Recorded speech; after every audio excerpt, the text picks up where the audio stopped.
4.5 సంవత్సరాలైనా Russia Ukraine యుద్ధం మాత్రం ముగియలేదు. ఇంకా కొనసాగుతూనే ఉంది.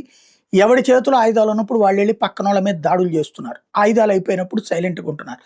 తాజాగా చూస్తే ఉక్రెయిన్ సైన్యం రష్యాలోని యురోస్లావ్ ప్రాంతంలో ఉన్న రైబిన్స్క్ నగరంలో ఓ ముఖ్యమైన చమురు నిల్వ కేంద్రం మీద అంటే ఆయిల్ రిజర్వ్స్ మీద డ్రోన్లతో దాడి చేసింది.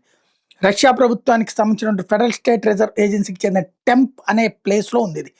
60కి పైగా పెద్ద పెద్ద ఆయిల్ ట్యాంకర్లోనే అక్కడ రష్యా సైన్యానికి ఇతర అవసరాలకి ఆయిల్తో పాటు ఇతరత్ర సరఫరా చేసే కేంద్రం అది. ఉక్రెయిన్ లాంగ్ రేంజ్ డ్రోన్స్ని వాడింది.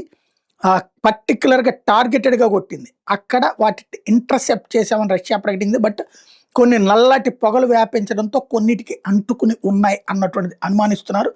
ఉక్రెయిన్ అధ్యక్షుడు వ్లాదిమిర్ జెలెన్స్కీ ఈ దాడిని మేమే చేశామని ఒప్పుకున్నాడు. రష్యా దగ్గర యుద్ధ సరఫరా వ్యవస్థను లక్ష్యంగా చేసుకున్న దాడుల్లో ఇది ఒకటని ప్రకటించారు.